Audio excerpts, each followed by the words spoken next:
Bharat. So Bharatvarsh. So what is Bharatvarsh and how it is being revered? And the fourth sloka tells about the mountains, the major mountains that are there in Bharatvarsha. And the sloka 5 tells about the major rivers that are there in Bharat. And sloka 6 and 7 tell about the historical cities. All historical cities are covered in that. And sloka 8 to 9 covers the scriptures, all the revered books like Gita and Mahabharata and whether it is Granth Sahib, Guru Granth Sahib, and Agama and many other things. So till the ninth sloka are uh, other than the personalities, all are not living beings. So till that it is other things. So in this exam or in this or the great personalities of Bharat, we are covering from 10th onwards. So the sloka 10 and 11 consist of motherly figures. Sloka 12 to 14 consist of the Mahapurushas who are mentioned in the Puranas. And 15 to 22, it is a larger category which lists out all the saints, religious founders, philosophers, singers, artists, and large number of people. And slokas 22 to 25, all valorous people, all Shurviras it will list out. And sloka 26 to 27 lists out the scientists. And 28 to 31 all our personalities whom we easily able to recognize who are of the contemporary times. And 32 to 33, that is a falashruti. So everything that we do in our this one will end with what happens if we learn or if we recite this. So 32 and 2 and 32 and 33 are regarding that. So in short, we will be focusing on the shloka 10 to 31. So that means out of 33, 22 slokas, the personalities mentioned in these 22 slokas will be part of this great personalities of Bharat, and that is what we will focus on in the upcoming 7-8 weeks. As I said, the exam is on 27th June. So just to plan out how we can reach there with the completion of all these, covering all these 22 shlokas and all the personalities that are there. So we can say approximately we have 7 weeks left, leaving out today and leaving out the exam week. So there are 7 weeks in between, which we can learn about these personalities.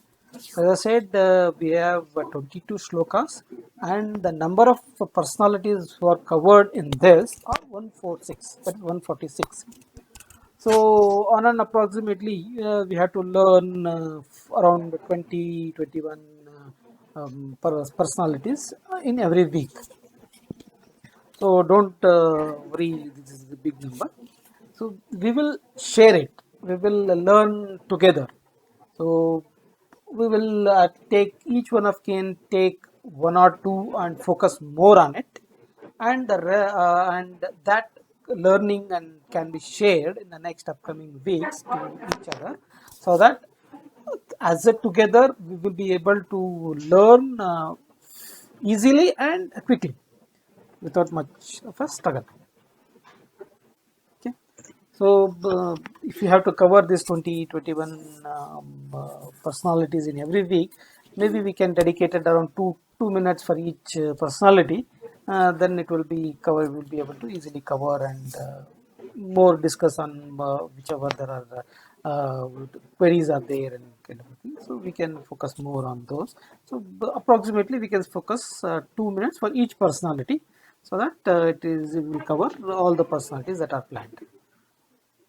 So you all can plan to pick up a few personalities for every week and try to present it for 2 minutes for each personality. Suppose you have taken two personalities, then you will be speaking for 4 minutes, or you will be preparing for 4 minutes, like that.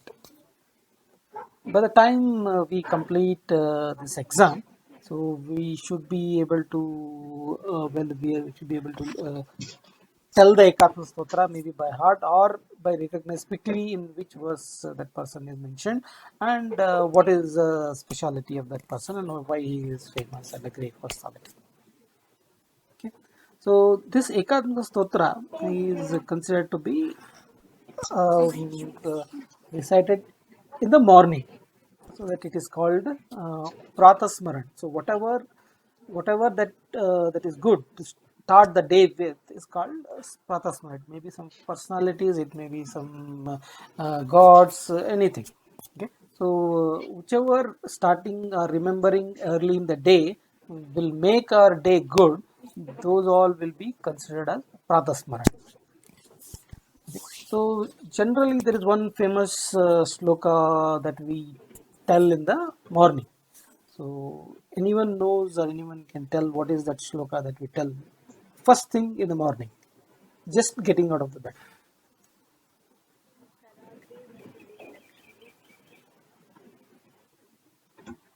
Yeah, complete it, Shasti. कराग्रे वसते Lakshmi करमध्ये Saraswati करमूले Sudha Very good. I hope all of you heard of it. Right? Anyone who has not heard of it?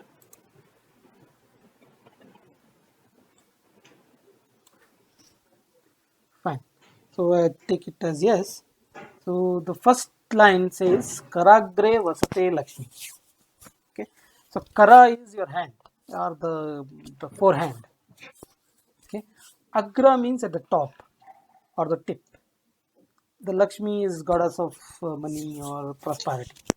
So we say in the morning that at the tip of our hand, Lakshmi resides. So immediately after waking up, we can see goddess Lakshmi and the first. Okay. So any idea why goddess Lakshmi in the tip of the hand? Any guess?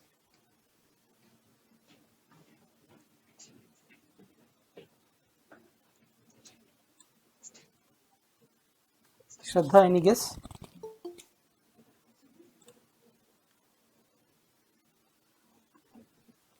Vaidya, any guess why Lakshmi is in the tip of the hand?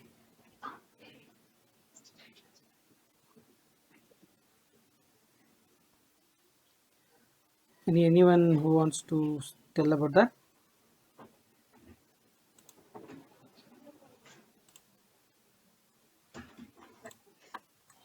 See, as you would have heard that Lakshmi is chanchale.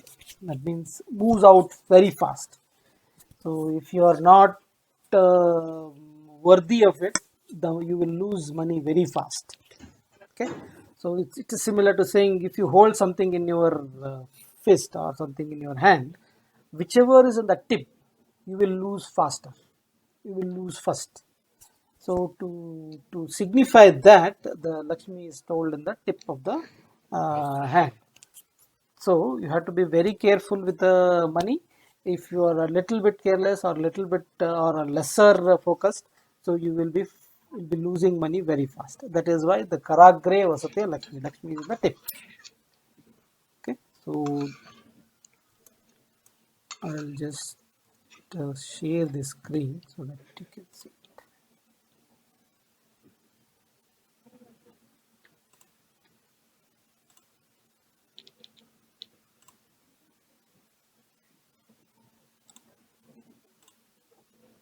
Able to see the screen? Anyone can respond? Yes, yes. Okay, fine. Okay.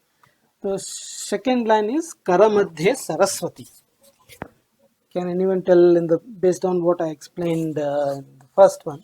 Can anyone try to understand or try to tell why Karamadhye Saraswati? In the middle of the hand, Saraswati is there. So I'm not sure, but then knowledge holds the power to everything. Okay. Any other point? Anyone else? Yeah, could it be because like you hold the book in that Okay, very good. Good observation. Any other? Anyone else?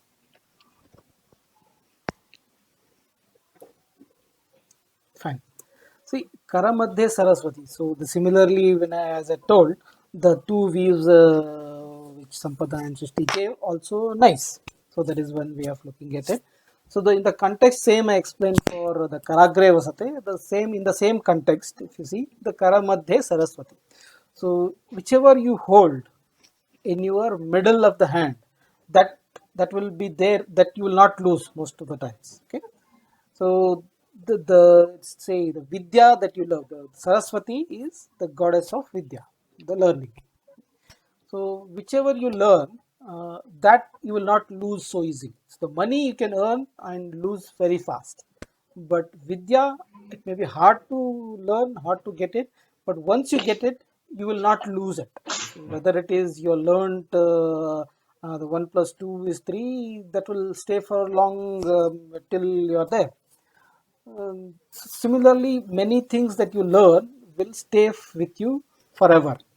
So it's similar to saying whichever is in the middle of the hand, you will have it forever, kind of a thing. So that is why that is the vidya that you learn will be forever, will be with you forever. Similar to whatever you hold in the hand will be with you forever. So that is why the Karamadhe Saraswati. So now let us go to the third line. Karamule sthite gauri or sthita gauri.